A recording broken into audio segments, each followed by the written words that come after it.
Hello, I'm Barry Maxwell, and we're going to talk about the Cold War and its arrival in the Middle East. First, an overview of the Cold War.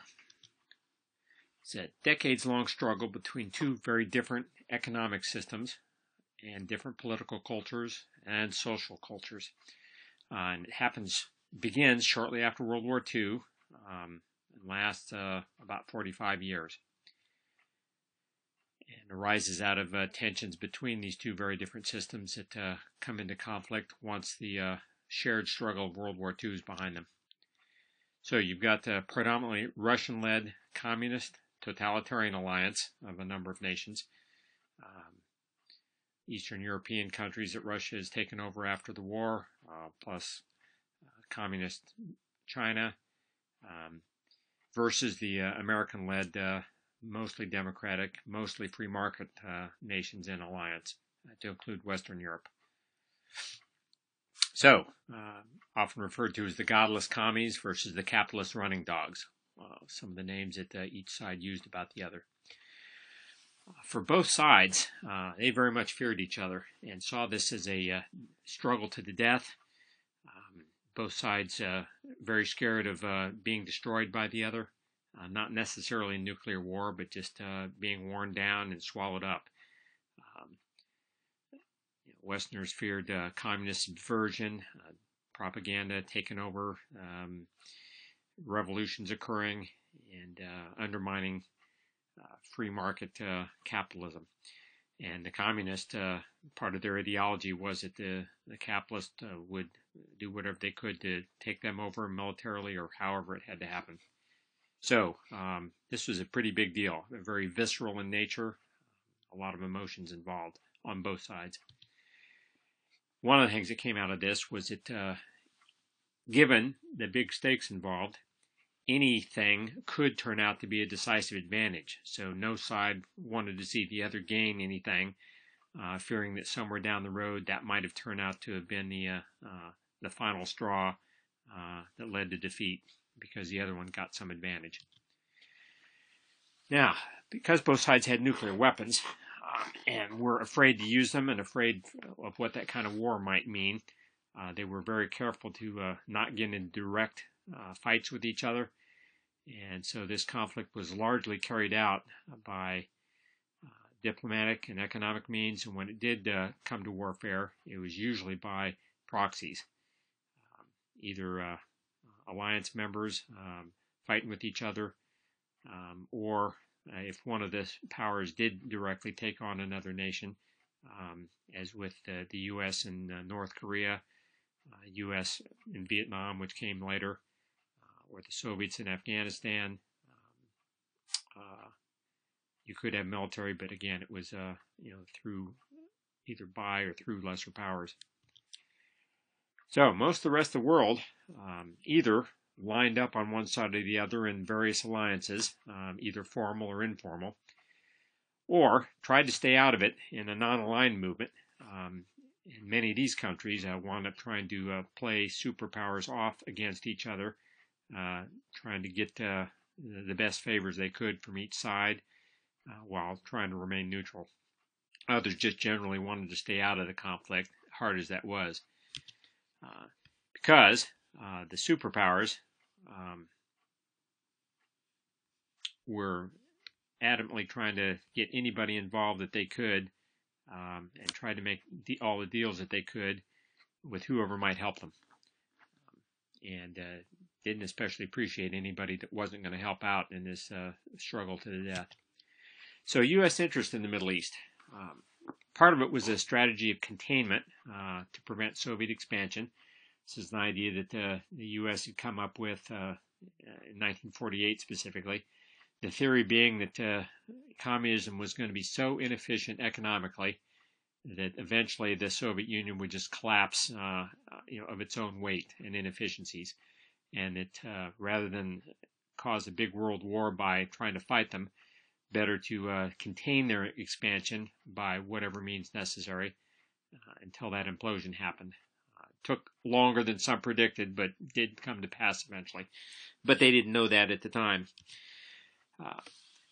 fearing that there might be another big war, and while maybe not fought with nuclear weapons, the favorite scenario was a huge land war fought in Europe between the North Atlantic Treaty Organization, led by the U.S., and the Soviet companion pact known as the Warsaw Pact, which included the Eastern European nations primarily.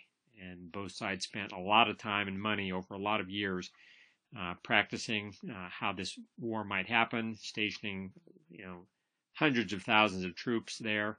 The U.S. alone had about 500,000, almost the size of the entire city of Seattle in terms of Americans living in primarily Germany, in case this war should break out. Now, during World War II, the U.S. had supplied itself and the Allies with oil that the U.S. produced internally. We want to remember that the U.S. is a huge oil producer, one of the top ones in the world, and at that time was producing far more than it used and had enough to sell to others and supply other people's warfare needs. But after World War II was over, it was seen that because of increased industry and consumption needs, and that this war might be a bigger one than World War II, if you can imagine that. It was believed that more oil sources were going to be needed, and the U.S. sources alone weren't going to be enough. So that meant Middle East oil. So the Middle East itself, regardless of possible Soviet invasion, became important just for this resource alone. So there's the need. So the intent is to try and build local alliances and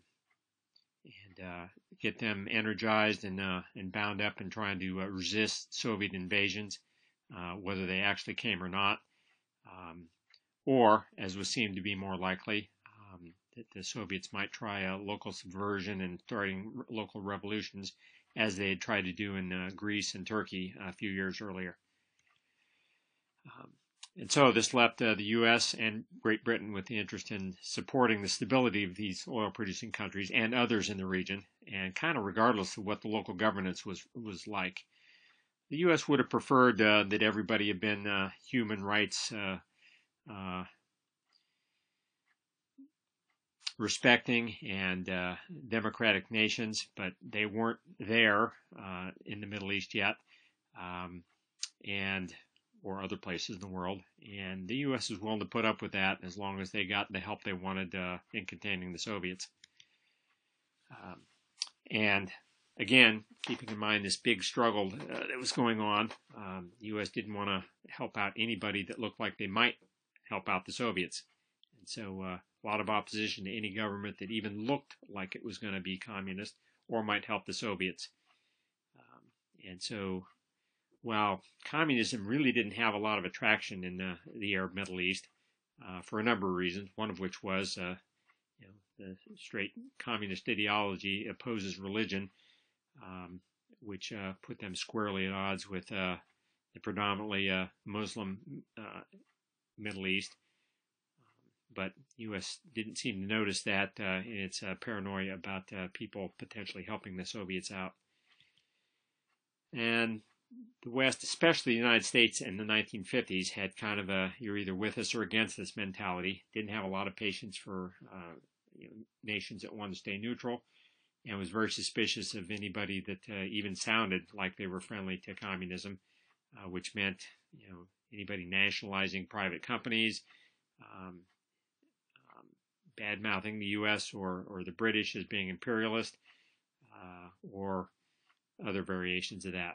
And Arab nationalism was pretty adamant about driving out imperialists like Great Britain, and had a lot of bad experience with Western companies coming in and throwing their weight around, so they weren't sure they liked the idea of private companies all that much either. Add to this the problem that Great Britain, very weak economically, especially after 2 world wars, is having to slowly withdraw from its empire.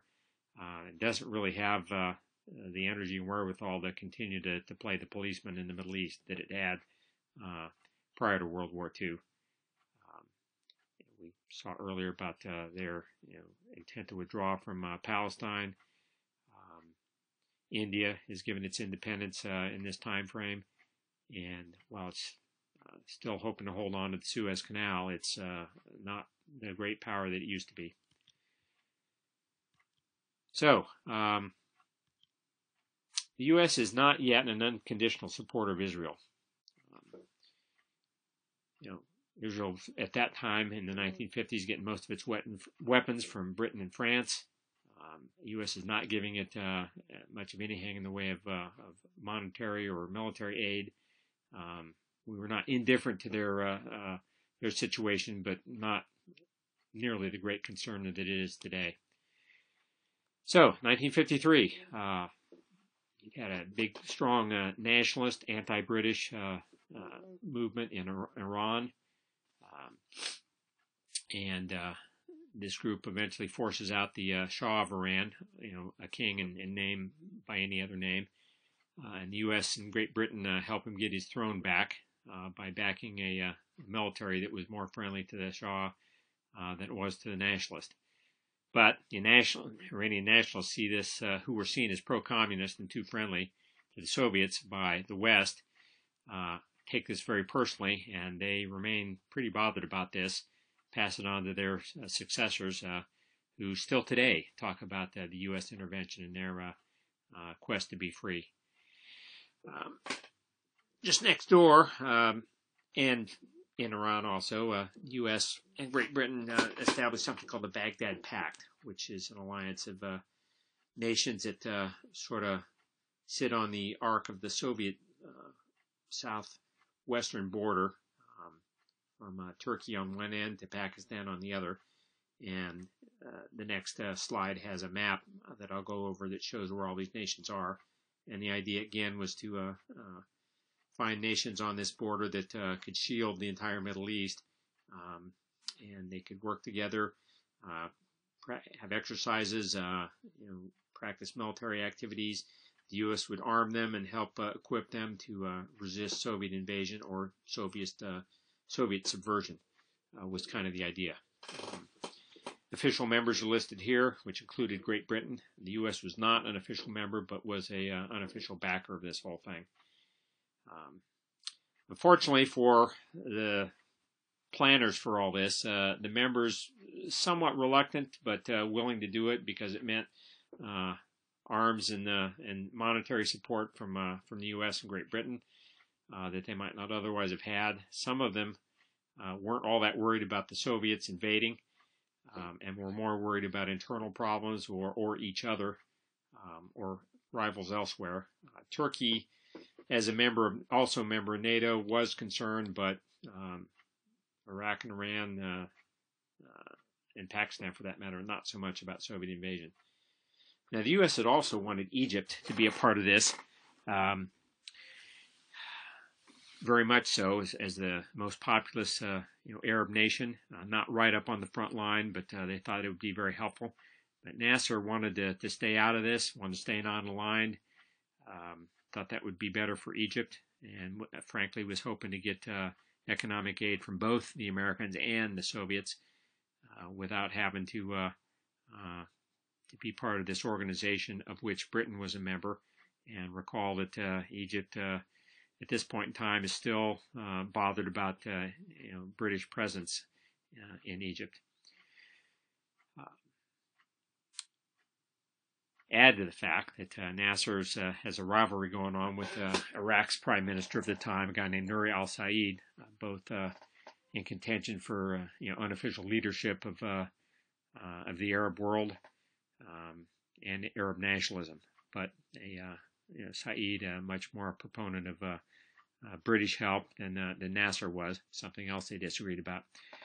And this pact, it existed. There was no Soviet invasion, probably wouldn't have been one anyway, but begins to crumble when Iraq, which is in the center of the pact, has a coup in there that takes out the monarchy there, kills the king, kills Nuri al-Said, and a much more nationalist group of folks takes over on the part of the military. And here, as promised, the map. Turkey up here, Iraq, Iran, and Pakistan. And of course, Great Britain. And this was one of the advertisements talking about all the wonders of how this pact was going to help everybody. Egypt back here. Again, not on the front lines, but missing, and it had been desired. And that it's on the western side of this pact becomes very significant in about a year with events we'll go into now. So the Cold War squarely arrives, largely on the part of Egypt's eventual relations with the Soviet Union. Again, remind about the Egyptian tensions with Britain over their control and ownership of the Suez Canal. Britain got all the money, the fees for ships transiting the canal, because they had, and others had complete ownership. Egyptians did not own it at all at this point in time. Recall a previous Egyptian ruler had sold all his rights to it to pay off debts, about 80 years prior to this, but still greatly bothered the Egyptians that it's right there on their territory and they get no benefit from it. Now, because Nasser's on the outs with the British, not part of the Baghdad Pact, he needs an alternative source of weapons to arm himself primarily against the Israelis. And so turns to the only other real source, which is the Soviet Union, and makes an arms deal with them in September of that year, which really concerns the Israelis and the Americans, who, again, had hoped to make a deal with him, but now are starting to wonder what's going to happen. Now, Nasser's a very articulate, anti-imperialist, Arab nationalist, also says a lot of things that sound a lot like socialism. Again, remembering their bad experience with foreign companies and foreign countries telling them what to do, and government ownership to move things along was sort of the trend at the time in a lot of places. But coming from him, it sounded almost communist to a number of people in the U.S. It wasn't. He was not a communist. Very much an Arab nationalist. Didn't intend to pattern his country after the Soviet Union, but again, Americans were starting to wonder. Now, as part of this non-aligned movement, of which Communist China, which was theoretically aligned with the Soviet Union, China nonetheless was pushing this.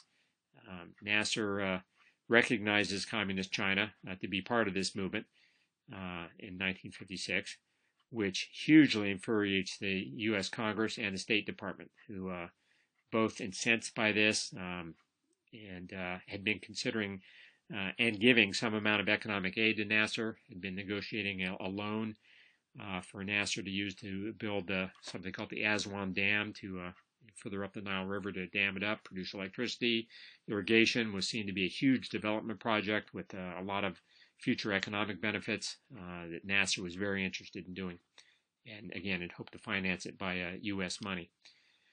The U.S., however, withdraws that loan. And in response, partly out of anger and partly because he needed another source of money to finance the dam, Nasser, a week later, nationalizes the Suez Canal. The British, a few years earlier, while they still owned the canal, had been talked into pulling out all of their military forces. So Nasser didn't have a lot of problems nationalizing it and just walking into the offices and saying, hey, this is mine now, and I'm going to keep the money that we make as ships pass through. Now, the British, hugely angered about this, feel that they'd been let down, thought they had a promise from Egypt going way back that it was theirs, felt they owned it. The French, also part owners of the canal, and especially bothered with Nasser, who was helping out an insurgency in Algeria against the French, both connived to invade and retake the canal. To make it look less like them being the imperialist powers rushing in to beat on Nasser, although that's really what they wanted to do, they contrived to have the Israelis invade so that they can look like they're going in to separate the combatants, settle the dispute, which, oh, by the way, would leave them in control of the canal. the Israelis have been very concerned about the weapons deal between the Russians and the Egyptians, and decided that maybe they'd better take matters into their own hands. That and the Egyptians had been blockading the southern port of Eilat, at Israel's very southern tip, and they felt if they could take the Sinai Peninsula, they could relieve that blockade. So all this goes down in October and early November of 1956, and the invasion doesn't go all that well for the British and French, but eventually they're on their way to taking over the canal. Israel sweeps across, takes the whole peninsula away from the Egyptians. But they hadn't reckoned on the U.S. Deciding, especially on the part of President Eisenhower, who was running for re-election here very shortly, was really bothered that the British would do this without clearing it with him first. He'd been making a big point about the bad-mouthing the Soviets, who had just recently invaded the country of Hungary in Europe, and here, the British and the French were throwing their apparently imperialist weight around in the developing world, which made the U.S. look bad, made them look bad, and made the Soviets look better, who could complain to the whole world about how poorly the British were treating the Arabs, among other things.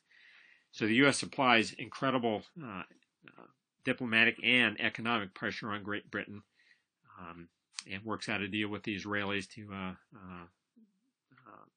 keep the southern port open, and enables peacekeepers to go into the Sinai Peninsula between the Egyptians and the Israelis to hopefully prevent either side from invading the other.